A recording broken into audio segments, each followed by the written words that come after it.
ఆంధ్రప్రదేశ్ ముఖ్యమంత్రి జగన్మోహన్ రెడ్డి నిన్న హైదరాబాద్ వచ్చి తెలంగాణ మాజీ ముఖ్యమంత్రి కేసీఆర్ గారిని పరామర్శించిన తర్వాత లోటస్ పాండ్లో ఉన్నటువంటి తన నివాసానికి వెళ్ళి అక్కడ వారి అమ్మ విజయమ్మ గారిని మీట్ అవ్వడం జరిగింది. ఆ మీట్ అయిన సందర్భంగా ఒక వార్త ఇప్పుడు సోషల్ మీడియాలో చక్కర్లు కొడుతూ ఉంది. నిన్న విజయమ్మ గారితో పాటుగా లోటస్ పాండ్లో జగన్మోహన్ రెడ్డి ఒక అజ్ఞాత వ్యక్తితో 30 నిమిషాల పాటు గడిపారు, అతనికి కొన్ని సీక్రెట్స్ చెప్పారు అంటూ కూడా ఒక వార్త ఇప్పుడు సోషల్ మీడియాలో చక్కర్లు కొడుతున్న నేపథ్యంలో అసలు ఈ వార్తలో వాస్తవం ఉందా లేదా అనే అంశానికి సంబంధించి మనతో మాట్లాడేందుకు ప్రముఖ రాజకీయ విశ్లేషకులు, ప్రముఖ సీనియర్ జర్నలిస్ట్ సిఎస్ రావు గారు మనతో ఉన్నారు. ఆయనతో మాట్లాడదాం. సార్ నమస్తే అండి. నమస్తే కృష్ణ. సార్ నిన్న హైదరాబాద్ వచ్చినటువంటి జగన్మోహన్ రెడ్డి లోటస్ పాండ్కి వెళ్ళారు. లోటస్ పాండ్లో విజయమ్మ గారిని కలిశారు. విజయమ్మ గారితో స్పెండ్ చేస్తూనే ఒక అజ్ఞాత వ్యక్తితో 30 నిమిషాల పాటు జగన్మోహన్ రెడ్డి మాట్లాడారు, అతనికి కొన్ని సీక్రెట్స్ చెప్పారు, అతనితో కొన్ని వ్యూహాలు రచించారంటూ కూడా ఒక వార్త ఇప్పుడు సోషల్ మీడియాలో చక్కర్లు కొడుతూ ఉంది. ఏంటి సార్ ఆ వార్తలో వాస్తవం ఉందా? ఒకవేళ వాస్తవం ఉంటే ఆ సీక్రెట్ ఆ పర్సన్ ఎవరు అంటే ఏం చెప్తారు? ఇప్పుడు జగన్మోహన్ రెడ్డి హైదరాబాద్ వచ్చారు. ఇప్పుడు గురువారం రోజు వచ్చారు. అదే గురువారం రోజు షర్మిల ఢిల్లీలో కాంగ్రెస్ పార్టీలో చేరారు. అదే గురువారం రోజు మాజీ ముఖ్యమంత్రి కేసీఆర్ని జగన్మోహన్ రెడ్డి భేటీ అయ్యారు. అవును. సో ఈ 3 అంశాలను కనుక ఒక చోట పెట్టి చూస్తే అసలు ఏం జరుగుతుంది, ఇంకోటి కూడా 4వ అంశాన్ని కూడా జోడించేసి దీనికి. అదే గురువారం రోజు chief secretary, DGP, intelligence chief తోటి కలిసి రేవంత్ రెడ్డి ఢిల్లీ వెళ్ళి అమిత్ షాని కలిశాడు. ఓకే. సో వీటన్నిటిని కనుక ఒక చోటకి చేసి చూస్తే అసలు తెర వెనుక ఏం జరుగుతుంది, తెర వెనుక ఏం జరుగుతుంది అనేది చాలా ఒక డెప్త్గా ఆలోచిస్తే కనుక ఏదో జరుగుతుంది, జరగరానిది జరగబోతుంది అనేటువంటి ఒక అనుమానం అయితే రాకమానదు. అడిషనల్ ఇంకోటి కూడా ఏం చెప్పనా, అడిషనల్ ఇంకోటి 5వ పాయింట్ కూడా కేజ్రీవాల్కి ఈడీ 3వ సమన్లు జారీ చేసింది గురువారం రోజే. చేసి అరెస్ట్ చేయడానికి కూడా ప్లాన్ చేసింది. ఆయన స్టేట్మెంట్ కూడా ఇచ్చాడు, నన్ను అరెస్ట్ చేయడానికి కేంద్ర ప్రభుత్వం రెడీ అవుతుందని. సో ఈ 5 అంశాలకి ఏంటి లింక్, ఏంటి అసలు ఈ 5 అంశాలకి, ఎందుకు ఈ 5 అంశాలు ఒకే రోజు జరిగాయి అనే దాని మీద మనం ఒక విశ్లేషణ అయితే చేసుకోవచ్చు. ఎందుకు ఎలా చేసుకోవచ్చు అని అంటే,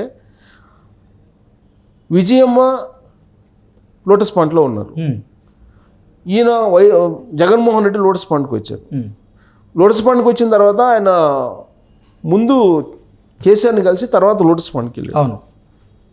డైరెక్ట్గా కేసీఆర్ని కలిశాడు. కేసీఆర్ని కలిసి లోటస్ పాండ్కి వెళ్ళాడు. లోటస్ పాండ్లో ఒక 1/2 అవర్ ఉన్నారు. ఆ తర్వాత వెళ్ళిపోయారు. ఇదే కదా జరిగింది. ఆ తర్వాత మధ్యాహ్నం 3 గంటలకు ప్రత్యేక విమానంలో Revanth Reddy, DGP, intelligence chief సెక్రటరీతో కలిసి హైదరాబాద్ అమిత్ షా దగ్గరికి వెళ్ళాడు. ఓకే. సో ఇక్కడ కేసులకు సంబంధించిన అంశాన్ని కనుక మనం తీసుకుంటే, ఢిల్లీ లిక్కర్ స్కాము కవితతోటి ముడిపడి ఉంది. కేజ్రీవాల్ని అరెస్ట్ చేసి ఇప్పటికే మనీష్ సిసోడియా అరెస్ట్ అయి ఉన్నాడు, జైల్లో ఉన్నాడు, డిప్యూటీ సీఎం ఆప్. కేజ్రీవాల్ని అరెస్ట్ చేస్తే ఇమీడియట్గా కవితను అరెస్ట్ చేయాల్సినటువంటి అవసరం ఉంది, ఖచ్చితంగా అరెస్ట్ చేయాల్సిన పరిస్థితి వస్తుంది అనేది ఒకటి. 2, కేసీఆర్ జగన్మోహన్ రెడ్డి కలిశారని అంటే ఖచ్చితంగా ఆ ఢిల్లీ లిక్కర్ స్కామ్కు సంబంధించినటువంటి అంశం గురించి ప్రస్తావించుకొని ఉంటారు అనేది ఒకటి అనిపిస్తుంది. ఎందుకనంటే ఫస్ట్ సిబిఐ ఈడీ నోటీసులు ఇచ్చినప్పుడు కవిత ఢిల్లీ వెళ్ళారు ఈడీ విచారణ ఎదుర్కోవడానికి. ఈడీ విచారణ ఎదుర్కోవడానికి ఢిల్లీ వెళ్ళడానికి ముందు ఆయన ఈడీ నోటీసులు ఇచ్చినప్పుడు ఫస్ట్ 2 times వెళ్ళలేదు. ఆ తర్వాత కేసీఆర్ నీకేం కాదు పో, నేను చూసుకుంటానని చెప్తే అప్పుడు ధైర్యంగా ఆవిడ అక్కడికి వెళ్ళారు. ఆడికి వెళ్ళిన తర్వాత 3 days విచారణ జరిగింది. 3 days విచారణ జరిగిన సందర్భంగా ఈ రోజు అరెస్ట్ చేస్తారని చెప్పి వెయిట్ చేశారు అందరూ. అదే ఆమె ఢిల్లీలో ఉండగానే, ఢిల్లీలో ముందో సంథింగ్ ఒకరోజు అటో ఇటో ఢిల్లీ వెళ్ళి అమిత్ షాని కలవడం, నరేంద్ర మోడీని కలవడం జరిగింది జగన్మోహన్ రెడ్డి. ఆ తర్వాత ఈడీ విచారణ నుంచి తప్పించుకొని బయటకు వచ్చింది కవిత అనేది అప్పట్లో వినిపించినటువంటి టాక్. అంటే ఈ ఢిల్లీ లిక్కర్ స్కామ్ అనేది ఆంధ్రప్రదేశ్లో ఉండేటువంటి ఎంపీ మాగుంట శ్రీనివాసరెడ్డి వాళ్ళ కుమారుడు రాఘవరెడ్డికి, అలాగే హెట్రోడ్రగ్స్ సంబంధించి శరత్ చంద్రారెడ్డికి, విజయసాయి రెడ్డికి సంబంధించిన బంధువులకి, కవితకి, వీళ్ళందరికీ లింక్ అప్ అయి ఉంది ఆ కేసు. కవిత సౌత్ హెడ్గా ఉన్నారు దానికి, ఆ మొత్తం డీల్కి సౌత్ హెడ్గా ఆమె వ్యవహరించారనేది సిబిఐ ఈడీ చెప్తోంది.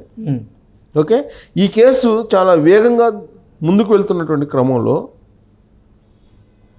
కేజ్రీవాల్ అరెస్ట్ చేసే పరిస్థితి ఉంది అనే టాక్ వచ్చి న్యూస్ వచ్చిన రోజే కేసీఆర్ని కలవడం జరిగింది జగన్మోహన్ రెడ్డి. 20 రోజుల క్రితం జారిపడ్డాడు కేసీఆర్. 20 రోజుల నుంచి ఆయనకి రావడానికి తీరలేదా జగన్మోహన్ రెడ్డికి? 20 రోజుల తర్వాత వచ్చి పరామర్శిస్తారా జగన్మోహన్ రెడ్డి? కేవలం పరామర్శించడానికి 20 రోజుల తర్వాత వచ్చారు ఆయన. అంటే ఖచ్చితంగా వాళ్ళిద్దరి మధ్య రాజకీయపరమైనటువంటి అంశాలు ప్రస్తావించుకోవడానికి మాత్రమే వచ్చారనే దానికి ఆస్కారం ఉందని చెప్పి మనం చెప్పచ్చు. ఎందుకంటే జగన్మోహన్ రెడ్డి అంత బిజీగా ఏం లేడు.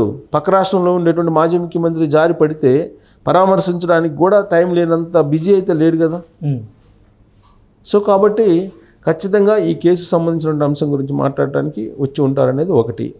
2, విజయమ్మ లోటస్ పాండ్లో ఉంది. లోటస్ పాండ్కి వెళ్ళారు జగన్మోహన్ రెడ్డి. అక్కడికి సీక్రెట్ మనుషులు ఎవరెవరు వచ్చారు లోటస్ పాండ్కి? ఆ టైంలో షర్మిల ఢిల్లీలో ఉన్నారు, కాంగ్రెస్ పార్టీలో ఆమెను చేరబోతున్నారు. సో సీక్రెట్ వ్యక్తులు ఎవరు వచ్చారు? వాళ్ళు ఢిల్లీకి హాట్ లైన్లో ఏం మాట్లాడుకున్నారు అనేది పెద్ద చర్చ. సీక్రెట్గా ఉండేవాళ్ళు ఎవరు? మొదటి నుంచి కూడా వైఎస్ ఫ్యామిలీకి అనుసంధానం చేస్తున్నటువంటి వాళ్ళు ఎవరెవరు ఉన్నారు? ముగ్గురు వ్యక్తులు ఉన్నారు. వాళ్ళలో వైవి సుబ్బారెడ్డి, సజ్జల రామకృష్ణారెడ్డి, ఆళ్ళ రామకృష్ణారెడ్డి. ఈ ముగ్గురు తప్ప మధ్యలో ఎవరు అనుసంధానంగా వ్యవహరించడానికి ధైర్యం చేయలేరు. ఒకవేళ ప్రయత్నం చేసినా కానీ వాళ్ళు బూమ్రంగ్ అయ్యేటువంటి అవకాశం ఉందని చెప్పి దూరంగా ఉండేటువంటి వాళ్ళు. సో ఈ ముగ్గురులో కూడా ఫస్ట్ అటెంప్ట్లోనే సజ్జల రామకృష్ణారెడ్డి స్కిప్ అయిపోయారు. అదే వాళ్ళ ఫ్యామిలీ కూడా మాకు సంబంధం లేదు, వాళ్ళ ఫ్యామిలీ ఇష్యూస్ అవన్నీ అని చెప్పి ఫస్ట్లోనే తప్పుకున్నాడు సజ్జల రామకృష్ణారెడ్డి. మిగిలిన ఇద్దరు ఎవరు? వైవి సుబ్బారెడ్డి, ఆళ్ళ రామకృష్ణారెడ్డి. ఆళ్ళ రామకృష్ణారెడ్డి ఈ మధ్యకాలంలోనే రిజైన్ చేశారు వైఎస్ఆర్ కాంగ్రెస్ పార్టీకి. రిజైన్ చేసేసి కాంగ్రెస్ పార్టీ తరఫున ఆయన కాంగ్రెస్లో చేరాలని చెప్పి నిర్ణయం తీసుకొని షర్మిలతోటి నడిచారు. షర్మిల గన్నవరం వెళ్ళిన సందర్భంగా రిసీవ్ చేసుకోవడానికి వచ్చినటువంటి వాళ్ళల్లో ఆళ్ళ రామకృష్ణారెడ్డి ప్రధానంగా కనిపిస్తూ ఉన్నారు. సో ఆళ్ళ రామకృష్ణారెడ్డి వచ్చాడా అని అంటే లేడు. మరి ఎవరున్నట్టు ఇక మిగిలింది ఒక్కళ్ళే. సో ఆయన అనుసంధానం చేసేటువంటి ప్రయత్నం చేశారా? ఆయనతోటి ఏం మాట్లాడారు? ఆల్రెడీ షర్మిల ఒక నిర్ణయం తీసుకొని ఢిల్లీ వెళ్ళి కాంగ్రెస్ పార్టీలో చేరుతున్నటువంటి క్రమంలో ఆయన ద్వారా ఎలాంటి సందేశాన్ని ఫోన్ ద్వారా హాట్ లైన్ ద్వారా పంపించారు? సో జగన్మోహన్ రెడ్డి, షర్మిల, విజయమ్మ ముగ్గురు మధ్య ఈ వైవి సుబ్బారెడ్డి ఏం మాట్లాడి ఉంటారు అనేది చాలా ఆసక్తికరమైన అంశం. అంతకు ముందు కూడా అంటే ఇక్కడ అజ్ఞాత వ్యక్తి వైవి సుబ్బారెడ్డి అనుకోవాలా, లేదంటే ఆళ్ళ రామకృష్ణారెడ్డి అనుకోవాలా? ఆళ్ళ రామకృష్ణారెడ్డి లేడు. ఆళ్ళ రామకృష్ణారెడ్డి గన్నవరం తోటి మిస్ అయిపోయారు. సజ్జల రామకృష్ణారెడ్డి తొలి విడతలోనే మిస్ అయిపోయాడు. అంటే ఆళ్ళ రామకృష్ణారెడ్డి గన్నవరం దగ్గర మిస్ అయ్యారు, ఆ తర్వాత ఇంకా అసలు కనపడలేదు. ఆయన కూడా వచ్చి ఉండొచ్చు అని కొన్ని వార్తలు. మీరు అన్నట్లుగా వైవి సుబ్బారెడ్డి గారే చక్రం తిప్పుతున్నారు తెర వెనుకుండి అని కొన్ని వార్తలు. సో ఆళ్ళ రామకృష్ణారెడ్డి ఆల్రెడీ జగన్మోహన్ రెడ్డి వాళ్ళకు నాకు నచ్చలేదు, ఆయన పరిపాలన నచ్చలేదు అని చెప్పి రిజైన్ చేశారు కదా. రిజైన్ చేసిన సందర్భంలో ఆళ్ళ రామకృష్ణారెడ్డి అటు జగన్మోహన్ రెడ్డికి ఇటు షర్మిలకి అనుసంధానకర్తగా వ్యవహరించేటువంటి పరిస్థితి ఉండదు. పైగా కుటుంబ సభ్యుడు కాదు ఆయన. అంటే అసలు ఆళ్ళ రామకృష్ణారెడ్డికి జగన్మోహన్ రెడ్డికి ఉన్న గొడవలంతా డ్రామా. అసలు ఇదంతా నిజంగా షర్మిల గారికి జగన్మోహన్ రెడ్డికి ఉన్నది కూడా డ్రామానే. ఇదంతా అసలు తెర వెనక కొన్ని వ్యూహాలు రచిస్తూనే ఇటువంటి డ్రామాకి తెరలేపుతున్నారంటూ కూడా కొన్ని వార్తలు వస్తున్నాయి. రచించడానికి ఆ వ్యూహాలను అమలు చేయడానికి ఒక సీక్రెట్ ఏజెంట్ అయితే కావాలి కదా. ఆ సీక్రెట్ ఏజెంట్ ఎవరు? మిగిలింది వైవి సుబ్బారెడ్డి, కుటుంబ సభ్యుడు ఆయన. ఆయనకి ఆల్రెడీ చిన్నాన్న అవుతారు. ఎందుకంటే రాజశేఖర రెడ్డి షెడ్డుగుడే కదా. వైవి సుబ్బారెడ్డి బాబాయ్ అవుతారు. కాబట్టి ఇద్దరికి ఫ్యామిలీ మెంబర్ ఎవరు? YV Subba Reddy. So YV Subba Reddy అనుసంధానం చేయాలి. మరి ఆయన ఏం అనుసంధానం చేసి ఉంటారు? ఆ సీక్రెట్స్ ఏం మాట్లాడి ఉంటారు? అసలు కేసీఆర్ని కలిసిన తర్వాత ఈ సీక్రెట్స్ ఏముంటాయి? ఎందుకు మాట్లాడారు? ఆస్తులకు సంబంధించి, హైదరాబాద్లో ఉన్నటువంటి ఆస్తులకు సంబంధించి మాట్లాడారా? లేదంటే ఢిల్లీ లిక్కర్ స్కామ్ గురించి మాట్లాడారా? లేదంటే రాబోయేటువంటి ఎన్నికల్లో ఇక్కడ తెలంగాణలో ఓడిపోయినట్టు ఆంధ్రప్రదేశ్లో ఓడిపోతామనే భయంతో అక్కడ ఏమైనా ఎలాంటి మార్పులు చేయాలనే దాని మీద సలహాలు ఏమైనా తీసుకున్నారా కేసీఆర్ తోటి? ఇవన్నీ కూడా ఒకటి రాజకీయపరం కోణం, 2 కేసుల కోణం, 3 ఆస్తుల కోణం. ఇంతకుమించి ఏముంటాయి? మూడే ఉంటాయి. ఈ మూడింటికి సంబంధించి ఆల్రెడీ వైవి సుబ్బారెడ్డి గత కొంతకాలంగా ఆస్తులకు సంబంధించిన వ్యవహారంలో ఫ్యామిలీతో మాట్లాడుతున్నారు. చాలా సందర్భాల్లో సయ్యద్ గురించేందుకు ఆయన మాట్లాడుతున్నారు, ఆయన రాయబారం నడుపుతున్నారు అనేది అందరికీ తెలిసినటువంటి విషయమే. నేను విజయంతో మాట్లాడటానికి వెళ్ళాను, నేను బంధువుని, నేను కుటుంబ సభ్యుడిని, నేను వెళ్ళి మాట్లాడటం తప్పే ఉంది, నేను వెళ్ళలేదని ఆయన అంటున్నాడు. సో ఆయన అదే మేము కూడా వైఎస్ఆర్ కాంగ్రెస్ పార్టీ మెంబర్కి వెళ్ళారని మేము చెప్పట్లేదు, కుటుంబ సభ్యుని కానీ ఆయన ఏదో అనుసంధానం చేస్తున్నారు, ఆయన రాయబారం నడుపుతున్నారు అనేది చర్చ నడుస్తుంది. సో ఆ సీక్రెట్ ఏజెంట్ ఎవరైనా అంటే అంతకు మించి ఆప్షన్ లేదు. ఓకే.